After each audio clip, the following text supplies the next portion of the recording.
Hi everyone, hola a todos. And while we wait, just curious where everyone's joining from. Are you from in the East Coast, West Coast? Where are you joining from? All right, so we have a really good mix here. So good morning to everyone in the West Coast and Denver, and good afternoon to everyone in the East Coast. So yeah, let's kick it off. So thank you Thank you all so much for joining this afternoon. I'm really excited to be here to have a chance to talk about AgTech and also what we do at Bowery. What's Bowery? What do we do? And then how does that tie into AgTech in general? So before we go into AgTech, I just want to give everyone sort of a preview of who I am, where I come from, what my background is, and then we'll jump into the heart of the matter. So a little history, a little bit about me. I was born in Miami, raised in Mexico. My dad's Cuban, my mom's Mexican. So had very much kind of like a bicultural experience growing up. Um, had both the Mexican side and the Cuban side, and as we all know, like even within Latin America, cultures are very different, and so it's great. I got a little bit taste of both. Um, then went back to Miami for high school, and then actually ended up spending most of my adult life in the Boston area. So went there to study, ended up working there, and spent 20 plus years here. And I'm just a recent New Jersey transplant to the kind of greater New York area. We moved down here a couple of years ago when I took the job at Bowery. I studied physics. And when I studied physics, I thought I was going to start just work on particle physics, and I was going to write equations and squiggly lines for a living. And that's sort of where my mind was at when I was finishing up school. At the time that I was finishing my degree, I decided, you know what, I want to work. Actually, just want to put my physics degree to some use. And I ended up working in the lighting industry for close to 14 years. And one of the things that's really fascinating about the lighting industry is that, it's one of those prime examples of digitalization, like completely transforming an industry. It went from there being three companies that sort of had control over the market and ruled the light sources at the time, to LEDs coming along and sort of completely reinventing not only the lighting industry technologically, but also from a market perspective. So it gave me this kind of firsthand view as to how a whole industry can be disrupted in the span of 5 years, when it had been sort of the same for about 100. Um, Lighting actually led me to AgTech. So my last few years working in the lighting industry were focused on horticultural lighting. So lighting that was meant to grow plants, and that kind of picture in the middle that you see that's sort of purplish was one of the projects I worked on. And that was looking at light as a means to optimize plant growth and development. So that sort of piqued my interest of, look, I've been working in the lighting industry for a really long time, and this was an application that to me was really meaningful. I love food. Obviously, in our cultures, food is really important, and it gave me a very visceral connection to the work I was doing. So, culturally, sort of personally, it became really meaningful, but also scientifically, it's fascinating. Once you sort of understand the effect light has on plants, it's a whole new world that sort of opens up. So that's what piqued my interest in AgTech, and sort of kept on pursuing that. So I did that in the context of lighting. Then I had a short stint at a seed state startup that was doing data solutions for cannabis in Massachusetts. Sort of putting on every hat that you could think about. So sales, product management, field technician, everything. So also just gave me a taste of startup life. Like how is it that you need to adapt and be flexible in a startup life? That led me to Bowery in 2021. and I joined as a senior director of agricultural systems innovation. And sort of in a nutshell, what I do now, my team's focused on three areas. One, it's looking at systems. How can we innovate our growing systems to grow new crops, or maybe optimize how it is that we grow our crops. Then we have a team member that focuses on plant pathology. So what are the organisms that affect our plant growth and quality? And then we have research that looks at post-harvesting quality as well. So how is it that once we harvest the product, how do we maintain quality? How do we make it the best possible experience to our customers? And how do we develop the fundamental understanding that gives us insight into the process? So that's a little bit about me. I think one thing to note, sort of jump the gun here. If you got questions, please drop them in the chat. I'll try to leave about 10 minutes at the end of the session to answer all your questions. So if you have questions, just drop them in the chat. I'll get to them at the end of the session. So now let's jump straight into what is AgTech. And for me, I think before we sort of jump into AgTech and sort of the meat of the presentation, I think one of the things that's really important is to sort of take a step back and think about the broader context in which we're talking about AgTech. So over the last, certainly I think we're seeing it more and more, but over the last 10 years, we're seeing sort of the convergence of two or three really big macro trends here. So one, obviously growing populations. So the need for having food to feed people in regions where there's growing populations is becoming increasingly more important. You couple that with obviously climate change, what we're seeing in terms of climate predictability and climate reliability, it's just something that we can't rely on anymore. And then the third macro trend is obviously just a huge influx of technology. And touching on the first two, so again, sort of on the first macro trend, growing populations, I think the estimates around population growth is that over the next few years, we'll reach close to 9 billion people on the planet. So we obviously need to find ways to make and grow food more efficiently. The second one, and this is where I think a lot of the AgTech sort of comes into play, is just the climate variability that we're seeing as a cause of climate change. So a really good example of this is what we're seeing in the Salinas Valley. So the Salinas Valley is the major producer of lettuce in the U.S., or the biggest region of lettuce producing in the U.S. Over the last few years, they've had a huge amount of climate variability. So one year they had heat stress in the plants and drought that sort of exacerbated issues with a plant virus that was followed up by just record-breaking floods. So whereas in the past we could rely on the stability of our climate, now we can't. Now we really can't. And now, so the third point that in terms of sort of macro trends and convergence is, again, just look at the preponderance of tech and the use of tech. So AgTech has been obviously with all these trends sort of converging, is a term that's been used more and more over the last 10 to 15 years.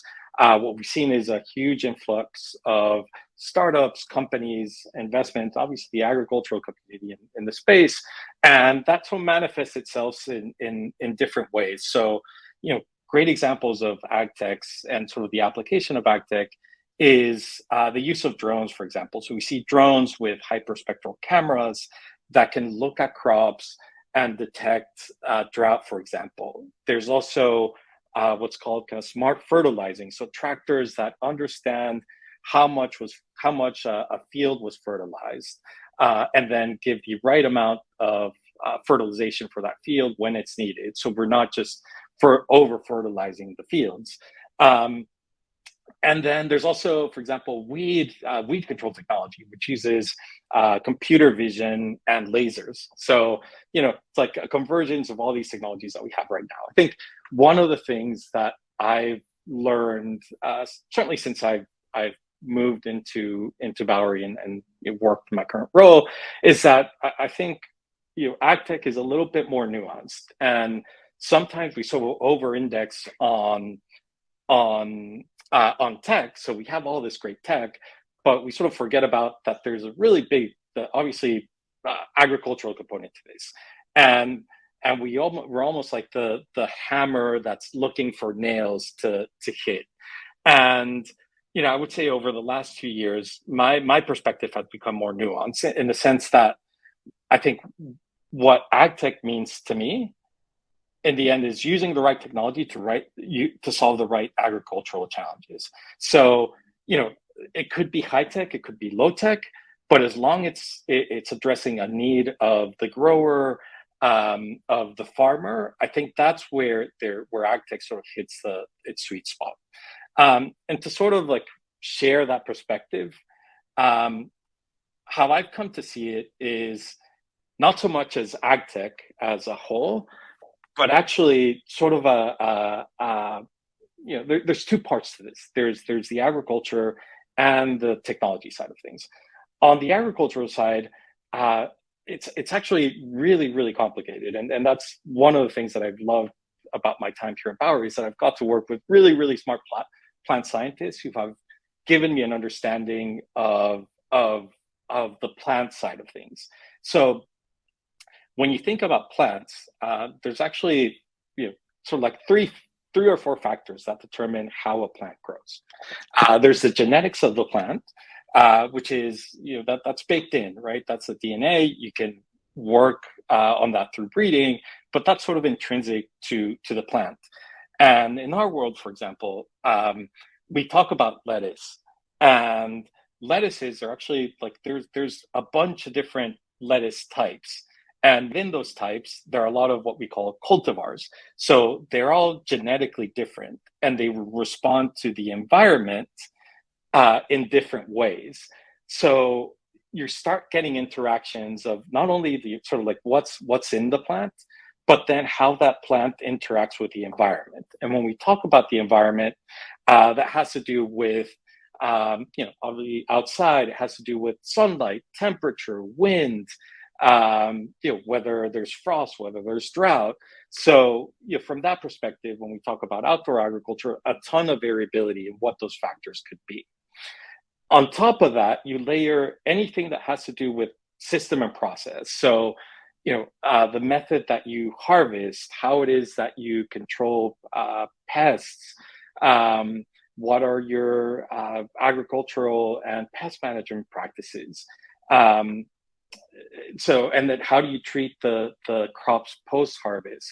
So now you sort of layer on, it has to do with the plant, it has to do with the environment, but it also has to do with the system in which the plant grows, the environment that plant grows in, and they all have interactions. So it makes a problem that is on the face really, really simple, really challenging. And then there's this little epsilon all the way to the right, which is just variability, which is things that we can't account for. There's just some variabilities in process, in environment, etc. And so there's always this unknown that we might not be able to quantify. So when we talk about ag tech or agriculture and tech, they're really they should be talking to each other, because each of the different factors, genetics, environment, system, and process, has different needs. And the tech that you use to address challenges in those different areas could look very different. So on the tech side, for example, you could be doing something that's sensing oriented. So you want to measure, like I said, drought stress in the plant, or you want to measure just environmental conditions and how it is that those environmental conditions are leading to outcomes in how your plant grows, how much your plant produces, et cetera, et cetera. Then you can think about control. So, certainly in closed environments, how is it that you control the environment to achieve the conditions that you want, and how do you have that system lead to the conditions that you want for optimal growth. And that sort of goes hand in hand with growing. And growing is maybe a little bit more subtle in that it looks at a deeper layer of parameters in which you look at your water pH, the water temperature, for example, and you're controlling for really sort of nuanced and very specific parameters. There's certainly automation. So labor is a big part of agriculture. So how is it that we use automation and automation of processes to make our work more efficient in the field, and management in the end? How do you manage tasks? Having software that that manages how workflows in a farm or in an organization becomes really important. So again, in my mind, the more I've been in AgTech, the more I think about it as two components that have to be sort of in the conversation. There's a lot of nuance on the agricultural side and a lot of context that you need to gain in agriculture in order to develop technologies that address the right challenges and the right problems in that space. So, I mean, I think from sort of that point of view and sort of developing that perspective over the last 2 years is sort of where we come to talk a little bit about what we do at Bowery and how we sort of use this framework. So how does Bowery fit into AgTech? Bowery, we are part of a subsegment of AgTech, which is called controlled environment agriculture. At a really high level, what that means is growing spaces, whether it be greenhouse, indoor grow facilities, etc., that have tight control over the growing conditions. So we have tight control over temperature, humidity, CO2 delivery, water delivery, sort of with the intent of being able to have very consistent outcomes. Very consistent outcomes in terms of where we want the plants to yield, where do we want what do you want the quality to be. And again, that's sort of from the basis of if we control the inputs as much as we can, we'll achieve sort of consistent results over time. So our vision at Bowery is really, we think that wherever food is needed, we can grow it. So how do we do that? So we do that through indoor vertical farms. So our farms, think about warehouse size spaces in which we have racks that go 50 feet in the air, and we have sort of growing plots within those racks in which we grow leafy greens, herbs, and strawberries year round. So we do this in the cold of January and in the summer. So we do that year round and consistently. And I think one of the advantages of what we do is that we do this with zero pesticides. So all the food that we produce is clean and ready to eat. We actually do that at 3 different sites. So I'm based out of our R&D farms here in New Jersey. Here we do research from breeding all the way to, like I mentioned, systems and pathology and quality. We have 2 production farms, one in Bethlehem, Pennsylvania, and one in Nottingham, in Maryland. And now, just to sort of give you a peek into our farms, I'm going to play a little video. So how these farms look. So you can see we have some stacks of different crops, and we control the process all the way from seed to the harvest of a plant. And we do this, obviously leveraging all the data that we can. We have sensors all over the space measuring our environmental conditions to give us a better understanding of how our crops grow and develop. So to give you a sense of the physical space, this is sort of what one of our farms looks like. From let's say, physical infrastructure, physical tech, some of the things we use are LED fixtures. We run everything with hydroponics. we use what are called crop-specific recipes. So we sort of cater, we pamper our crops. So we give them exactly what they need when they need it, and it's specific to what we grow. So what a lettuce would get is very different from what cilantro would get, for example. We use automated storage and retrieval. So you can think about, a warehouse space that has thousands of these positions. You need some level of automation, and our sort of um, philosophy that Bowery's had behind that is that we move the crops to people, not people to crops. So that just makes it more efficient. And then also, if you think about agricultural best practices, there's less of a risk of introducing pests and pathogens into the space. And then on the post-process side, we also have automated process and packing. On the digital side of things, sort of the spine and the central nervous system of our operations is the Bowery operating system. So the Bowery operating system tracks the life of our product from harvest, from seed all the way to harvest. And in it, we can know, exactly when it's going to transition from one stage to another. Through these videos, for example, we know, how is the plant growing? If we change the conditions, how is it that the conditions or maybe a different light level is affecting how the plant grows? So it gives us a ton of insight into the experience that our crops have over time. And in a sense, it's a really big science experiment. So we have all these parameters that are changing, and we're tweaking through recipes. So it helps us hone in on the most, I'll say, like the most perfect experience for our crops. So the interesting thing about what we do here is that it really is an interaction of both sort of the physical world and the digital world, and we're sort of leveraging that very sort of cross-functional fashion in which agricultural scientists work with engineers, with data scientists, to continually optimize and tweak what we do. So that's a little taste of what we do at Bowery. And yeah, I'd love to take your questions now.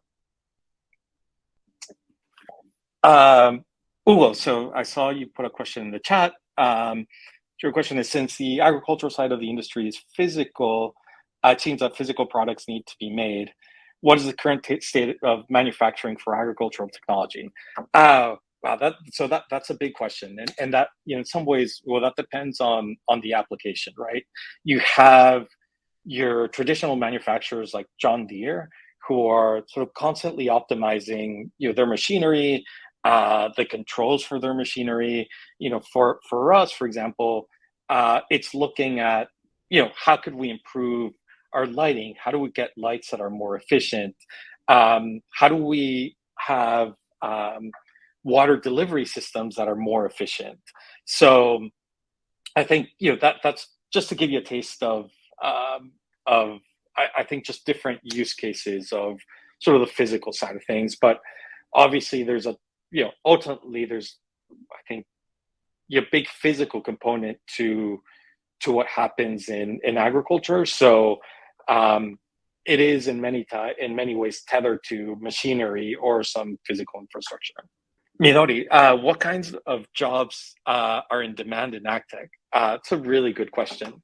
I think it sort of spans a bunch of different areas. So, like I said, my background is in physics. I didn't study agriculture, but I sort of came through it in a bit of a sort of tangential way, which was, had experience in lighting in the context of agriculture, and so made my entry into the field that way. If I sort of look out on the industry, I think that data science is one that just keeps coming, to the fore over and over again. If you look, big companies, they're putting really big efforts into how do you interpret the data? How do you use the data?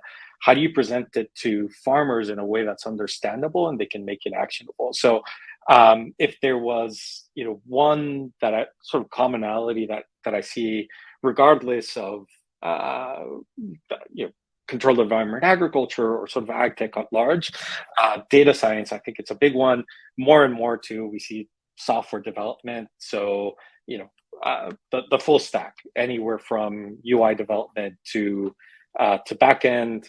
A lot of companies want to move their infrastructure to the cloud. So obviously having, especially for consumer-facing projects or products, having having software that's intuitive, that is easy to use for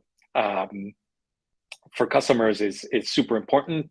Like I said, here at Bowery, it's also really unique in that we bring together a bunch of different expertise. We bring agricultural, engineering, data, software, etc. So I think it spans a gamut, but if I sort of look out there, certainly data science and software are two big ones that sort of see as in demand in the industry. Kenny, are there specific types of crop that may not be ideal to grow in a vertical farming farm? Also, to use any sort of So, really good question. I'll try to address all of them, as fast as I can. I think fruiting crops, like big fruiting crops, like I don't know, orange trees, things like that, might not make sense to grow indoors and vertically hydroponic. I think how we think about what we do sort of philosophically is that we're not here to replace agriculture or certain agricultural types. We're here to complement it, right? If we can grow lettuce sort of consistently, or leafy herbs, leafy greens and herbs consistently over the whole year, that's a great complement to the supply that we already have. So to your point, I think like big fruiting trees probably doesn't make a lot of sense. We definitely use machine learning. So in the videos that I showed, for example, we can look at how the crop is growing and make a prediction as to what the viability of that crop is. So, for example, if our lights go out, our cameras can see, look, the crop it's not growing quite as fast. It might not be a successful crop. So then that gives us the ability to make decision making, as to we bring it to harvest or not, or just end the life of that crop early. Is there a future where we might be able to completely manage itself? That self-management of a vertical farm, I think there has to still be a human element. I think certainly a lot of stuff that we can do with technology, but you still need sort of the nuance and the agricultural expertise to give input. So I think that's a dream shot, right? That's a moonshot. I think that's maybe where we want to end up, but I think it might be a little while before we get there. What are my thoughts on underwater farming? I don't know a ton about it, but I guess it works. So I'll of the one or two examples I've seen, it seems to work. So that's as much as I know. Maybe last two questions around how do we support Latinx employees. So we have ERG groups within the company. I'm part of one of the ERG groups. We have empowerment, which supports both Latinx and BIPOC employees. Certainly giving them opportunities for upward movement and professional development within the company. Diego, your last question, and I'll end here. So it's about geospatial mapping. I think certainly geospatial mapping is super important. I mean, especially for like farms that are acres big, we need to do that in a way that's sort of practical and gives us as much information as possible. NASA uses geospatial mapping in the context of agriculture in some cases. So certainly something of technology that comes into play, especially in large scale ag. So I think thank you, everyone. We're on time right now. I really appreciate your attention. Thank you so much for coming, and hope to join again next year and talk a little bit more about what we do here at Bowery and AgTech. Muchas gracias. Bye.